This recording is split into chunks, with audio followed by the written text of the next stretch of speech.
2살 때 잃어버린 딸을 찾다. 1989년 4월 어느 토요일 아침 서울 어린이 대공원은 봄꽃 축제로 들뜬 사람들로 가득했습니다. 벚꽃이 흩날리는 공원 입구에서 30대 중반의 박민수 씨는 아내 정숙희 씨와 2살 배기 딸 은지의 손을 꼭 잡고 걸었습니다. 아빠, 풍선 사주세요. 노란 원피스를 입은 은지가 까르르 웃으며 풍선 장수를 가리켰습니다. 민수 씨는 주머니에서 1,000원짜리 지폐를 꺼내 빨간 하트 모양 풍선을 사주었습니다. 은지는 작은 손으로 풍선줄을 꽉 쥐고 폴짝폴짝 뛰며 기뻐했습니다. 여보, 사진 한 장 찍을까요? 수키 씨가 가방에서 카메라를 꺼내며 말했습니다. 당시만 해도 필름 카메라는 특별한 날에만 꺼내는 귀한 물건이었습니다. 민수 씨는 회사에서 받은 봄 보너스로 마련한 이번 나들이가 자랑스러웠습니다. 은지야, 아빠 보고 웃어봐. 치즈. 카메라 셔터 소리와 함께 행복한 순간이 필름에 담겼습니다. 벚꽃 나무 아래서 환하게 웃는 세 식구의 모습은 그야말로 완벽한 가족의 초상화였습니다. 오전 내내 가족은 공원을 거닐며 동물원을 구경했습니다. 엄마, 저기 토끼. 토끼 보고 싶어요. 은지가 손가락으로 가리키며 소리쳤습니다. 작은 동물 우리 앞에서 은지는 눈을 동그랗게 뜨고 신기한 듯 바라봤습니다. 점심시간이 되자 민수 씨는 공원 매점에서 김밥과 주스를 샀습니다. 자, 우리 은지 맛있는 거 먹자. 수키 씨가 돗자리를 펴고 은지를 무릎에 앉혔습니다. 따뜻한 봄 햇살 아래서 먹는 김밥은 세상 그 어떤 음식보다 맛있었습니다. 여보, 우리 은지 참 예쁘게 컸죠? 수키 씨가 남편의 팔짱을 끼며 속삭였습니다. 그럼요. 우리 딸이 제일 예뻐. 민수 씨는 뿌듯한 미소를 지었습니다. 결혼 5년 만에 얻은 소중한 딸이었습니다. 식사를 마친 후 은지는 아이스크림을 달라고 졸랐습니다. 우리 공주님, 오늘은 특별한 날이니까 먹어도 돼. 민수 씨가 딸기 아이스크림을 사주자 은지는 행복한 표정으로 하차 먹었습니다. 오후 2시쯤 가족은 공원 중앙분수대 근처 벤치에 앉아 쉬었습니다. 주말이라 공원은 나들이 나온 가족들로 북적였습니다. 아이들의 웃음소리, 연인들의 속삭임, 노인들의 담소 소리가 평화롭게 어우러졌습니다. 그때는 아무도 몰랐습니다. 이 평범하고 행복한 오후가 곧 악몽으로 변할 거라는 것을. 이것이 온전한 가족으로 함께한 마지막 순간이 될 거라는 것을. 오후 3시 햇살은 여전히 따뜻했고 공원은 웃음소리로 가득했습니다. 여보, 미안한데 은지 좀 봐줘요. 화장실 급해서. 수키 씨가 남편에게 딸을 부탁하며 서둘러 공중화장실로 향했습니다. 민수 씨는 벤치에 은지를 앉혀두고 아빠 여기 있으니까 가지 말고 있어라고 말했습니다. 그런데 바로 그때 민수 씨의 호출기가 울렸습니다. 당시 회사원들이 차고 다니던 삐삐였습니다. 급한 업무 연락이었습니다. 민수 씨는 공중전화 부스가 보이는 곳에 있으니 괜찮겠다 싶어 은지에게 아빠 잠깐만, 금방 올게라고 말하고 전화를 걸러갔습니다. 전화 통화는 3분도 채 걸리지 않았습니다. 민수 씨가 수화기를 내려놓고 벤치로 돌아왔을 때 그의 얼굴은 순식간에 하얗게 변했습니다. 은지가 없었습니다. 노란 원피스를 입은 딸이, 빨간 풍선을 쥐고 있던 딸이 흔적도 없이 사라졌습니다. 은지야, 박은지. 민수 씨의 다급한 외침이 공원을 울렸습니다. 주변을 두리번거리며 이름을 불렀지만 대답이 없었습니다. 심장이 터질 듯 뛰었고 온몸에서 식은땀이 흘렀습니다. 바로 그때 화장실에서 돌아온 수키 씨가 남편의 창백한 얼굴을 보고 물었습니다. 왜 그래요? 은지는? 민수 씨는 떨리는 목소리로 은지가 없어졌어. 라고 대답했습니다. 뭐라고요? 수키 씨는 순간 귀를 의심했습니다. 하지만 빈 벤치를 보는 순간 그녀는 비명을 질렀습니다. 은지야, 우리 은지 어디 갔어? 은지야. 미친 듯이 공원을 뛰어다니며 딸의 이름을 불렀습니다. 부부는 공원 구석구석을 뒤지며 지나가는 사람들을 붙잡고 물었습니다. 혹시 노란 원피스 입은 2살쯤 된 여자아이 못 보셨어요? 풍선 들고 있었는데. 하지만 사람들은 모두 고개를 저었습니다. 오후 4시, 민수 씨는 공원관리사무소에 신고했고 곧이어 112에 전화했습니다. 30분 후 경찰이 도착했고 공원 전체가 수색에 들어갔습니다. 경찰견까지 동원됐지만 은지의 흔적은 찾을 수 없었습니다. 해가 지고 어둠이 내렸습니다. 가로등이 켜지고 공원의 나들이객들은 하나둘 집으로 돌아갔습니다. 하지만 민수 씨와 수키 씨는 여전히 공원을 헤매며 딸을 찾았습니다. 은지야, 엄마 여기 있어. 무섭지? 나와. 수키 씨의 목소리는 점점 쉬어갔습니다. 밤 10시가 넘어서야 경찰은 수색을 중단하고 내일 다시 하자고 했습니다. 안 돼요. 우리 은지가 어디 있는지도 모르는데 어떻게 가요? 수키 씨는 그 자리에 주저앉아 오열했습니다. 민수 씨는 무너지는 아내를 껴안으며 함께 울었습니다. 그날 밤 공원 벤치에 떨어진 빨간 풍선 하나만이 바람에 굴러다니고 있었습니다. 은지가 사라진 지 일주일이 지났습니다. 경찰은 전국에 수배령을 내리고 인근 CCTV를 모두 확인했지만 단서를 찾지 못했습니다. 당시는 1989년 CCTV가 많지 않던 시대였습니다. 공원 입구에 있던 단 한 대의 CCTV에도 은지의 모습은 잡히지 않았습니다. 박민수 씨의 집은 서울 변두리 작은 연립주택이었습니다. 문을 열고 들어서면 거실 소파에는 여전히 은지가 좋아하던 토끼 인형이 놓여 있었습니다. 식탁에는 아이용 의자가, 작은 방에는 은지의 옷들이 그대로 있었습니다. 여보, 은지 옷 빨아야 돼요. 돌아오면 입을 거잖아요. 수키 씨는 매일 아침 은지의 옷을 빨래하고 개어서 서랍에 넣었습니다. 곧 돌아올 거야. 우리 딸 꼭 돌아올 거야. 그녀는 중얼거리며 집안일을 했습니다. 민수 씨는 회사에 사직서를 냈습니다. 일을 할 수가 없었습니다. 딸을 찾는 것 외에는 아무것도 할 수 없었습니다. 퇴직금을 받아 전단지를 만들었습니다. 실종 아동 찾습니다. 박은지, 1987년 3월 15일생, 실종 당시 2세, 노란 원피스 착용, 왼쪽 볼에 점 있음, 살해금 있음. 매일 아침 민수 씨는 전단지 뭉치를 들고 집을 나섰습니다. 지하철역, 버스 정류장, 시장, 병원, 학교 앞. 사람들이 많이 모이는 곳이라면 어디든 가서 전단지를 붙였습니다. 손이 부르트고 목이 쉬도록 실종 아동 찾습니다 라고 외쳤습니다. 친척들이 찾아왔습니다. 민수야, 이제 현실을 받아들여야 하는 거 아니냐? 너희 아직 젊잖아. 다시 시작할 수도. 하지만 말을 끝까지 잇지 못했습니다. 민수 씨의 차가운 눈빛이 그들을 막았습니다. 은지는 살아있습니다. 제 딸은 반드시 찾을 겁니다. 수키 씨는 밤마다 은지의 사진을 꺼내 들여다봤습니다. 눈썹이 이렇게 진하고 눈은 아빠 닮아서 이렇게 크고 왼쪽 볼에 점이 하나 있어. 사진 속 딸의 얼굴을 손가락으로 쓰다듬으며 외웠습니다. 시간이 지나도 딸의 얼굴을 잊어버릴까봐 두려웠습니다. 계절이 바뀌었습니다. 봄이 가고 여름이 왔습니다. 여름이 가고 가을이 왔습니다. 1년이 지났습니다. 주변 사람들은 하나둘 이 사건을 잊어갔습니다. 하지만 박민수와 정숙희 부부에게 시간은 여전히 1989년 4월 그날에 멈춰 있었습니다. 거실 벽에는 은지의 사진이 걸려 있었습니다. 벚꽃 나무 아래서 환하게 웃는 2살 은지. 매일 아침 수키 씨는 그 사진 앞에 물 한 잔을 올려놓고 기도했습니다. 우리 은지 건강하게 잘 자라고 있겠지. 그녀의 눈에서는 매일 눈물이 흘렀습니다. 민수 씨는 낮에는 전단지를 붙이고 밤에는 실종 아동 관련 단체에 전화했습니다. 제보가 들어오면 새벽이든 한밤중이든 달려갔습니다. 하지만 번번이 헛걸음이었습니다.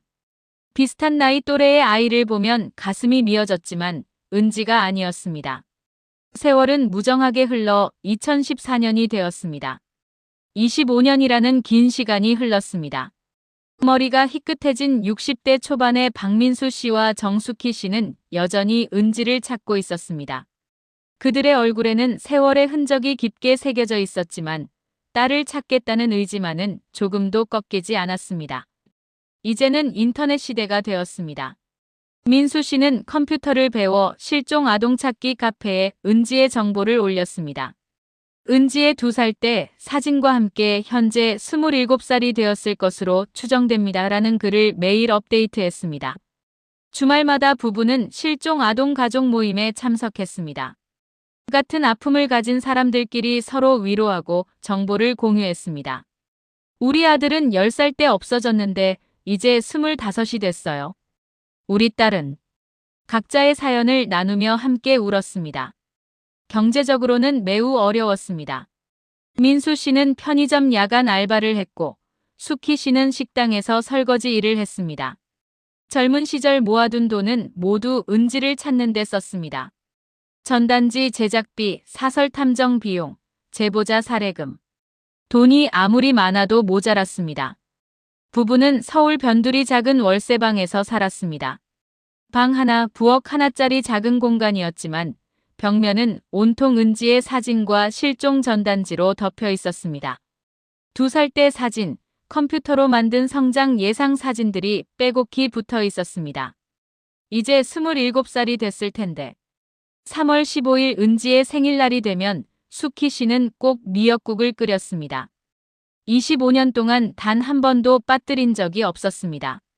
작은 상 위에 미역국과 밥, 반찬을 차려놓고 촛불을 켰습니다. 은지야, 생일 축하한다. 건강하게 잘 지내고 있지? 제보 전화는 가끔씩 왔습니다. 혹시 따님이 이런 특징이 있나요? 전화가 올 때마다 부부는 가슴이 두근거렸습니다. 어떤 때는 새벽에, 어떤 때는 한밤중에 연락이 왔습니다. 그럴 때마다 민수 씨는 택시를 타고 달려갔습니다. 하지만 번번이 헛걸음이었습니다. 나이가 비슷해 보여도 자세히 보면 은지가 아니었습니다. 왼쪽 볼에 점이 없거나 생년월일이 다르거나 부모가 있는 아이였습니다. 실망하고 돌아오는 길은 언제나 무거웠습니다. 주변 사람들은 이제 박민수와 정숙희 부부를 저집 부부라고 불렀습니다. 안쓰러운 눈빛으로 바라봤습니다. 아직도 딸을 찾고 계시네. 25년이나 됐는데. 사람들의 수군거림이 들렸지만 부부는 신경 쓰지 않았습니다. 사람만 있다면 언젠가는 만날 수 있을 거야. 민수 씨의 굳은 믿음만이 이들을 지탱했습니다. 숙희 씨는 남편의 손을 꼭 잡으며 말했습니다. 그럼요. 우리 은지는 분명히 어딘가에서 잘 살고 있을 거예요. 그리고 언젠가는 꼭 만날 거예요. 같은 시각, 서울 강남의 고급 오피스텔 펜트하우스. 통유리 너머로 서울 야경이 한눈에 내려다 보이는 이곳에서 한 여성이 노트북을 두드리고 있었습니다. 그녀의 이름은 최서연 대한그룹 부사장이자 회장의 외동딸이었습니다. 30살도 채 되지 않은 나이에 대기업 부사장이라는 직함은 결코 쉽게 얻을 수 있는 것이 아니었습니다. 하지만 최서연은 실력으로 그 자리를 증명했습니다. 서울대 경영학과를 수석으로 졸업하고 하버드 MBA까지 마친 그녀는 뛰어난 경영 감각을 보여왔습니다. 화려한 이력과 성공적인 커리어, 그리고 아름다운 외모까지. 최서연은 누가 봐도 완벽한 삶을 살고 있는 것처럼 보였습니다.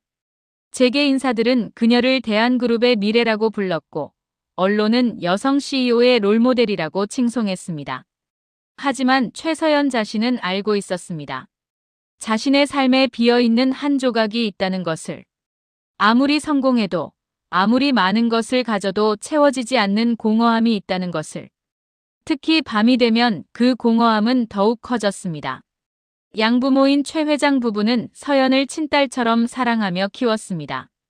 1989년 봄 유산으로 친딸을 잃고 슬픔에 빠져있던 그들에게 한 아이가 왔습니다. 공원에서 보호된 2살 배기 여자아이. 신원을 알 수 없었고 부모를 찾을 수 없었습니다. 당시 최 회장 부부는 정식 입양 절차를 밟으려 했지만 아이의 신원이 불분명해 시간이 걸렸습니다. 경찰은 6개월 동안 부모를 찾으려 했지만 실패했고 결국 아이는 최 씨 가문이 딸이 되었습니다. 이름은 최서연으로 지어졌습니다. 엄마, 저 입양된 거죠? 15살이 되던 해 서연은 용기를 내어 물었습니다. 최 회장 부인은 딸을 껴안으며 눈물을 흘렸습니다. 그래, 서연아. 하지만 너는 우리의 진짜 딸이야. 하늘이 우리에게 보내준 소중한 선물이란다. 진실을 알게 된 후에도 서연은 양부모를 진심으로 사랑하고 존경했습니다. 그들이 베푼 사랑과 헌신을 알고 있었기 때문입니다. 최고의 교육을 받게 해주었고 무한한 사랑을 주었습니다. 서연은 그 사랑에 보답하기 위해 더욱 열심히 공부하고 노력했습니다. 하지만 밤마다 꿈을 꾸었습니다. 노란 원피스, 빨간 풍선, 벚꽃나무, 그리고 따뜻한 손길. 누군가 자신을 부르는 목소리. 은지야. 꿈에서 깨면 베개가 눈물로 젖어 있었습니다. 정체를 알 수 없는 그리움이 가슴 한편을 차지했습니다. 나는 누구일까? 나를 낳아준 부모는 어디 계실까? 서연은 가끔 거울을 보며 자신의 얼굴을 들여다봤습니다. 왼쪽 볼에 있는 작은 점. 이것이 유일한 단서였습니다. 하지만 이것만으로는 아무것도 알 수 없었습니다. 2014년 10월 어느 저녁 케이블 방송국 MBC 드라마넷에서는 특별 프로그램을 기획하고 있었습니다. 잃어버린 가족을 찾습니다. 마이너스 25년 전 실종 아동 특집. PD는 오래된 실종 사건들을 다시 조명하여 가족을 찾아주고 싶었습니다. 제작진은 여러 실종 사건을 조사하던 중 박은지 사건을 발견했습니다. 25년 동안 포기하지 않고 딸을 찾는 부모의 이야기는 매우 감동적이었습니다. PD는 직접 박민수 씨 부부를 찾아갔습니다. 저희 프로그램에 출연해 주시겠습니까? 전국에 방송되면 혹시 모릅니다. 누군가 따님을 알아볼 수도 있습니다. PD의 제안에 민수 씨와 수키 씨는 마지막 희망을 걸었습니다. 그럼요, 출연하겠습니다. 우리 은지를 찾을 수 있다면 뭐든 하겠습니다. 촬영 당일 좁은 월세방에서 인터뷰가 진행됐습니다. 벽면 가득한 은지의 사진들이 카메라에 잡혔습니다. 수키 씨는 25년 전 그날의 사진을 꺼내 들었습니다. 벚꽃 나무 아래서 환하게 웃는 2살 은지의 모습이었습니다. 딸아, 엄마 아빠가 여기 있단다. 25년 동안 하루도 너를 잊은 적이 없어. 어디 있든 무슨 이름으로 살든 상관없어. 그냥 한 번만이라도 보고 싶구나. 우리 은지 꼭 돌아와다오. 수키 씨의 절절한 호소가 스튜디오를 울렸습니다. 민수 씨도 카메라를 향해 말했습니다. 은지야, 아빠가 미안하다. 그날 내 손을 놓친 게 아빠 평생의 후회란다. 하지만 아빠는 포기하지 않았어. 내가 어딘가에서 건강하게 잘 자랐을 거라고 믿는다. 제발. 이 방송을 보면 연락해다오.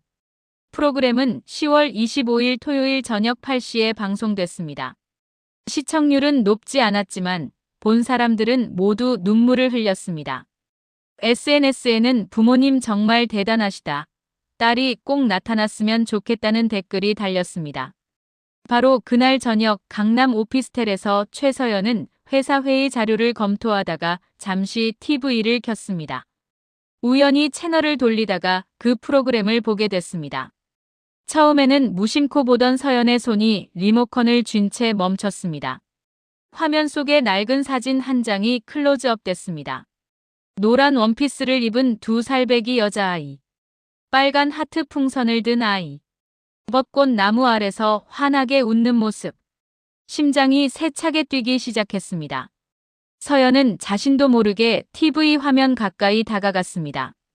1987년 3월 15일생. 왼쪽 볼의 점. 내레이션이 흘러나왔습니다. 서연의 생년월일도 3월 15일이었습니다. 정확히는 모르지만 양부모가 그렇게 정해준 날이었습니다. 설마. 서연은 떨리는 손으로 자신의 왼쪽 볼을 만졌습니다. 그리고 욕실로 뛰어가 거울 앞에 섰습니다. 거울 속 자신의 얼굴을 자세히 들여다봤습니다. 왼쪽 볼 똑같은 위치에 작은 점이 있었습니다. 노트북을 열어 프로그램 다시 보기를 찾았습니다. 한 장면 한 장면 멈춰가며 사진 속 아이를 들여다봤습니다. 눈썹의 모양, 눈의 형태, 코의 선. 어린 시절 자신의 사진과 비교해봤지만 자신은 2살 때 사진이 없었습니다. 밤새 잠을 이루지 못했습니다. 꿈에서 보던 그 장면들이 선명하게 떠올랐습니다.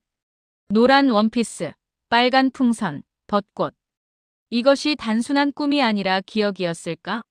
가슴속 깊은 곳에서 무언가가 울렸습니다. 다음 날 월요일 아침, 서연은 회사 임원회의를 취소했습니다. 비서에게 급한 개인 일정이 생겼다고만 말하고 방송국으로 향했습니다. 평생 단 한 번도 해본 적 없는 일이었습니다. 방송국 1층 로비에서 서연은 잠시 망설였습니다. 만약 내가 그 아이가 아니라면 괜한 기대를 하는 건 아닐까? 하지만 발걸음은 이미 엘리베이터를 향하고 있었습니다. 25년 동안 느껴온 그 공허함의 정체를 알고 싶었습니다. 방송국 PD는 최서연의 연락을 받고 깜짝 놀랐습니다. 대한그룹 부사장이 직접 찾아온 것도 놀라웠지만 더 놀라운 것은 그녀가 박은지일 수도 있다는 가능성이었습니다. 정말 그럴 수 있을까요? PD는 즉시 박민수 씨 부부에게 연락했습니다.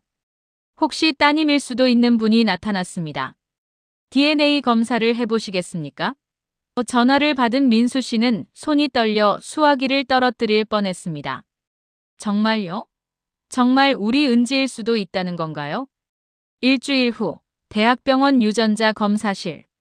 박민수, 정숙희, 최서연 3사람은 각각 체열을 했습니다. 간호사가 주사 바늘을 꽂는 동안 서연은 민수 씨 부부를 힐끔힐끔 쳐다봤습니다. 낡은 옷을 입고 거친 손을 가진 노부부. 하지만 그들의 눈빛은 간절했습니다. 결과가 나오려면 일주일 정도 걸립니다. 의사의 말에 3사람 모두 긴 한숨을 내쉬었습니다. 가장 긴 일주일이 될 것 같았습니다. 병원을 나서는 서연을 숙희 씨가 조심스럽게 불렀습니다. 저기, 혹시... 네. 서연이 돌아보자 숙희 씨는 눈물을 글썽이며 말했습니다. 아무것도 아닐 수도 있지만 만약 정말로 우리 딸이라면 그동안 고생했을 텐데. 말을 잇지 못하고 흐느꼈습니다. 서연도 모르게 눈시울이 뜨거워졌습니다. 일주일은 3사람 모두에게 지옥 같은 시간이었습니다. 민수 씨와 숙희 씨는 밤마다 기도했습니다. 제발, 제발 우리 은지였으면. 서연 역시 회사 일에 집중할 수 없었습니다. 회의 중에도 멍하니 창밖을 바라보곤 했습니다. 마침내 결과 확인 날이 왔습니다. 2014년 11월 5일 오후 2시. 병원 상담실에 3사람이 모였습니다. 유전자 검사 전문의가 봉투를 들고 들어왔습니다. 방 안의 공기가 얼어붙은 것 같았습니다. 검사 결과를 말씀드리겠습니다. 의사가 봉투를 천천히 열었습니다. 민수 씨는 아내의 손을 꽉 잡았습니다. 서연은 숨을 참았습니다. 박민수 씨, 정숙희 씨와 최서연 씨의 DNA 일치율은 99.99%입니다. 친부모와 친딸 관계가 확실합니다. 의사의 말이 끝나자마자 숙희 씨가 아이고 하며 주저앉았습니다. 민수 씨는 손으로 입을 막고 오열했습니다. 은지야, 우리 은지가 맞구나. 살아있었구나. 서연은 그 자리에 멍하니 서 있었습니다. 온몸이 떨렸습니다. 25년 동안 품어온 의문이 풀리는 순간이었습니다. 꿈에서 보던 장면들이 기억이었다는 것이, 가슴속 공허함의 정체가 바로 이것이었다는 것이 확인됐습니다. 엄마, 아빠. 서연의 입에서 그 단어가 나오는 순간 숙희 씨가 달려와 딸을 끌어안았습니다. 은지야, 우리 은지야. 25년 만에 안는 딸이었습니다. 민수 씨도 2사람을 껴안았습니다. 3사람은 그렇게 한참을 울었습니다. DNA 검사 결과가 나온 후 최서연에게는 혼란스러운 시간이 찾아왔습니다. 자신을 25년간 사랑으로 키워준 양부모 최 회장 부부와 자신을 낳고 25년간 찾아 헤맨 생부모 박민수 정숙희 부부. 두 쌍의 부모 사이에서 서연은 깊은 고민에 빠졌습니다. 제일 먼저 해야 할 일은 양부모님께 사실을 말씀드리는 것이었습니다. 어느 저녁 서연은 강남 본가로 양부모님을 찾아갔습니다. 거실 소파에 나란히 앉으신 두 분 앞에서 서연은 무릎을 꿇고 앉았습니다. 아버님, 어머님, 말씀드릴 게 있습니다. 제 친부모님을 찾았습니다. 서연의 말에 최 회장 부인의 얼굴이 창백해졌습니다. 최 회장은 침착하게 그러니까 내 진짜 부모를 만났다는 거냐? 라고 물었습니다. 네, DNA 검사까지 했습니다. 확실합니다. 침묵이 흘렀습니다. 서연은 고개를 들지 못했습니다. 어머님, 아버님, 죄송합니다. 하지만 저는 말을 잇지 못하자 최 회장 부인이 딸을 일으켜 세웠습니다. 서연아, 고개 들어라. 너는 아무 잘못도 하지 않았어. 우리는 내가 행복하기를 바랄 뿐이야. 친부모를 만난 것도 그분들을 알고 싶은 것도 당연한 거야. 최 회장도 딸의 어깨를 두드리며 말했습니다. 우리가 너를 25년간 키웠지만 그분들도 너를 25년간 찾아 헤맸잖니. 그분들의 마음도 이해한다. 하지만 서연의 눈에서 눈물이 흘렀습니다. 저는 두 분을 저버릴 수 없어요. 아버님과 어머님이 없었다면 지금의 제가 없었을 거예요. 저를 이렇게 키워주신 은혜를. 최 회장 부인이 딸을 끌어안았습니다. 알아, 엄마도 알아. 며칠 후 서연은 생부모님을 모시고 조용한 레스토랑에 갔습니다. 민수 씨와 수키 씨는 고급 레스토랑의 분위기에 어색해했습니다. 은지야, 이런 비싼 데 오지 말고. 하지만 서연은 부모님께 정중하게 말했습니다. 아버지, 어머니, 제가 솔직하게 말씀드리겠습니다. 저는 양부모님도 사랑합니다.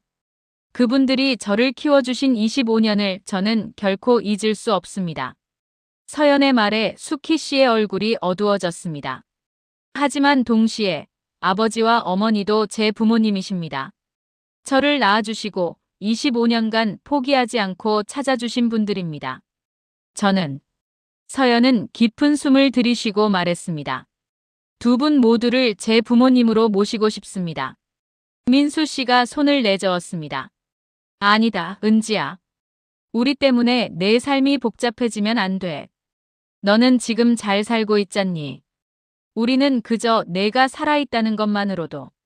하지만 서연은 고개를 저었습니다. 아닙니다. 제가 누구인지 이제 알았습니다. 저는 박은지이기도 하고 최서연이기도 합니다. 두 이름, 두 가족 모두 제 일부입니다. 포기할 수 없습니다. 서연의 단호한 말에 민수 씨와 수키 씨는 서로를 바라보며 눈물을 흘렸습니다. 결심을 한 후 최서연은 행동으로 옮기기 시작했습니다. 제일 먼저 한 일은 생부모님의 주거 환경을 개선하는 것이었습니다. 변두리 월세방에서 사시는 부모님을 그냥 둘 수 없었습니다. 아버지, 어머니, 이사를 하셔야 합니다. 어느 주말 서연은 부모님을 찾아가 말했습니다. 아니다, 은지야. 우리는 여기가 좋다. 25년을 여기서 살았는데. 민수 씨가 손사래를 쳤지만 서연은 이미 결정한 일이었습니다. 한 달 후 강남 신축 아파트 30평형. 민수 씨와 수키 씨는 새 집 앞에서 멍하니 서 있었습니다. 은지야, 이게 무슨. 아버지, 어머니가 앞으로 사실 곳입니다. 25년간 고생하셨으니 이제 편하게 사세요. 집안은 이미 가구와 가전제품으로 채워져 있었습니다. 안방에는 넓은 침대, 거실에는 편한 소파, 부엌에는 최신형 냉장고와 가스레인지. 수키 씨는 새 집을 둘러보며 눈물을 흘렸습니다. 이런 곳에서 살아도 되는 거니. 아버지, 이제 편의점 알바 그만하세요. 서연은 아버지의 거친 손을 잡으며 말했습니다. 평생 하고 싶었던 일이 있으시다고 들었어요. 작은 서점을 운영하고 싶다고. 민수 씨는 깜짝 놀랐습니다. 그걸 어떻게? 한 달 후 동네 골목에 은지 서점이라는 간판을 단 작은 서점이 문을 열었습니다. 민수 씨는 평생 꿈꿔왔던 일을 드디어 시작하게 됐습니다. 책을 좋아했지만 생계 때문에 포기했던 꿈이었습니다. 손님, 어서 오세요. 무슨 책을 찾으세요? 수키 씨에게도 새로운 삶이 시작됐습니다. 어머니, 이제 식당 설거지 그만하시고 하고 싶은 일 하세요. 수키 씨는 실종 아동 가족들을 돕는 봉사단체에서 활동을 시작했습니다. 자신과 같은 아픔을 겪는 사람들을 위로하고 싶었습니다. 제가 25년 동안 딸을 찾았어요. 포기하지 마세요. 저도 결국 은지를 만났잖아요. 수키 씨는 실종 아동 부모 모임에서 희망의 메시지를 전했습니다. 그녀의 이야기는 많은 사람들에게 용기를 주었습니다. 한편 서연은 양부모님께도 더욱 헌신적인 딸이 되었습니다. 회사 업무를 완벽하게 수행하면서도 부모님과의 시간을 소중히 했습니다. 아버님, 오늘 저녁은 제가 만든 음식 드세요. 주말마다 본가에서 요리를 해드렸습니다. 대한그룹 이사회에서 서연은 뛰어난 경영 능력을 보여주었습니다. 부사장님의 전략 덕분에 이번 분기 매출이 20% 증가했습니다. 임원들의 보고에 최 회장은 뿌듯한 미소를 지었습니다. 아버님, 제가 이 자리까지 올 수 있었던 건 두 분의 사랑 덕분입니다. 서연의 효심은 재계에서도 화제가 됐습니다. 대한그룹 부사장, 친부모와 양부모 모두에게 효도 경제신문에 기사가 났습니다. 하지만 서연에게 그것은 당연한 일이었습니다. 두 쌍의 부모 모두 자신에게는 소중한 분들이었습니다. 주말이 되면 서연은 오전에는 생부모님, 오후에는 양부모님을 찾아뵀습니다. 때로는 네 분을 모시고 함께 식사를 하기도 했습니다.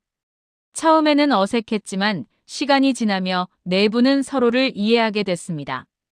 우리 은지를 이렇게 훌륭하게 키워주셔서 감사합니다. 민수 씨가 최 회장에게 깊이 인사했습니다. 아닙니다. 이렇게 좋은 아이를 낳아주신 것에 감사드립니다. 최 회장도 화답했습니다. 두 가족은 서연을 중심으로 하나가 되어갔습니다. 2017년 봄, 최서연은 대한그룹 부회장으로 승진했습니다. 만 30의 나이에 대기업 부회장이 된 것은 업계 최연소 기록이었습니다. 그것도 여성으로서는 최초였습니다. 재계는 물론 사회 전체가 그녀의 성공에 주목했습니다. 취임식이 열린 그랜드 호텔 대연회장. 500명이 넘는 하객들이 모였습니다. 재계 인사, 정치인, 언론인들이 자리를 빛냈습니다. 하지만 서연의 눈에는 한 곳만 보였습니다. 맨 앞줄 VIP석에 앉아있는 4명의 부모님. 왼쪽에는 양부모인 최 회장 부부가, 오른쪽에는 생부모인 박민수 정숙희 부부가 나란히 앉아 있었습니다. 민수 씨와 숙희 씨는 딸이 마련해준 정장을 입고 있었습니다. 25년 전 공원에서 딸을 잃었던 그날과는 천지 차이였습니다. 존경하는 내빈 여러분, 오늘 이 자리에 설 수 있게 된 것은 전적으로 제 부모님들 덕분입니다. 서연의 취임사가 시작됐습니다. 특별히 오늘은 제게 4분의 부모님이 계십니다. 저를 낳아주시고 25년간 단 한순간도 포기하지 않고 찾아주신 아버지 박민수, 어머니 정숙희. 민수 씨와 숙희 씨가 일어서자 장내에 박수가 터졌습니다. 두 사람은 눈물을 닦으며 고개를 숙였습니다. 그리고 저를 사랑으로 키워주시고 오늘의 제가 있게 해주신 아버님 최동훈 회장님, 어머님 김미경 여사님.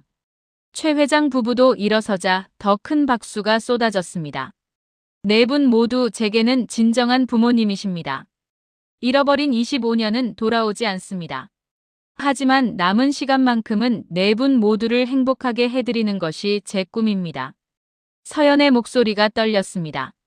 그리고 저처럼 가족을 잃고 찾는 모든 분들께 희망을 드리고 싶습니다. 포기하지 마세요. 기적은 일어납니다.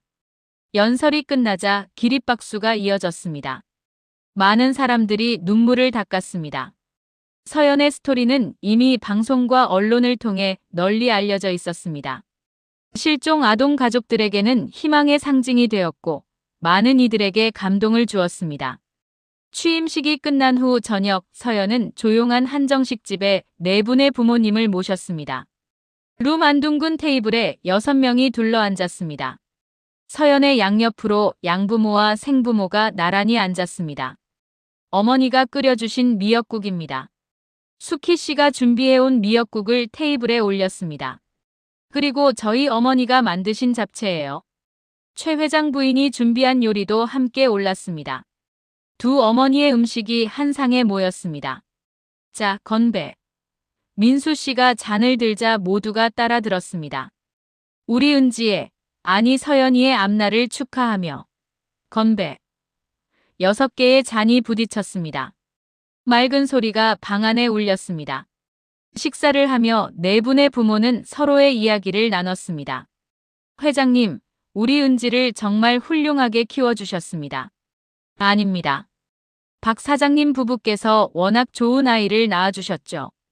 서로를 존중하고 감사하는 마음이 오갔습니다. 엄마, 아빠. 서연이 네 분을 번갈아 보며 말했습니다. 정말 감사합니다. 저는 세상에서 가장 행복한 딸입니다. 네 분의 사랑을 받으니까요. 서연의 눈에서 행복한 눈물이 흘렀습니다. 수키 씨가 딸의 손을 잡았습니다. 은지야, 아니 서연아. 엄마가 더 고맙다. 내가 살아있어줘서, 이렇게 건강하게 자라줘서. 최 회장 부인도 서연의 다른 손을 잡았습니다. 우리 딸, 정말 자랑스러워. 그날 밤 6명은 오랜 시간 함께했습니다. 웃기도 하고 울기도 했습니다. 25년의 아픔과 3년의 기쁨을 나눴습니다. 밤하늘에는 별이 빛났고 봄바람이 따뜻하게 불었습니다. 25년 전 공원에서 사라진 2살 박은지는 이제 30살 최서연 부회장이 되었습니다. 하지만 더 중요한 것은 그녀가 두 가족을 하나로 묶는 다리가 되었다는 것입니다. 잃어버린 시간은 돌아오지 않지만 남은 시간만큼은 사랑으로 채워가기로 한 그들의 약속. 그 약속은 오늘도 그리고 앞으로도 계속될 것입니다. 4명의 부모와 1명의 딸. 그들은 비록 피로만 맺어진 가족은 아니지만 사랑으로 완전해진 진짜 가족이었습니다. 이것이 바로 기적이었습니다. 포기하지 않는 사랑이 만든 기적. 끝. 가족은 피보다 진하다고 합니다. 하지만 때로는 사랑이 피보다 더 진할 수 있습니다. 이 이야기는 25년을 기다린 부모의 사랑과 두 가족 모두를 품은 딸의 효심에 관한 이야기입니다. 여러분의 가족은 안녕하신가요? 오늘 사랑한다고 말씀해 보세요. 오늘 이야기가 당신의 마음에 작은 울림이 되었다면 좋아요 버튼으로 함께 나눠주세요. 그리고 구독을 눌러주시면 앞으로도 이런 따뜻한 이야기로 찾아뵙겠습니다. 당신의 하루가 고요와 평화로 가득하길 바랍니다. 감사합니다.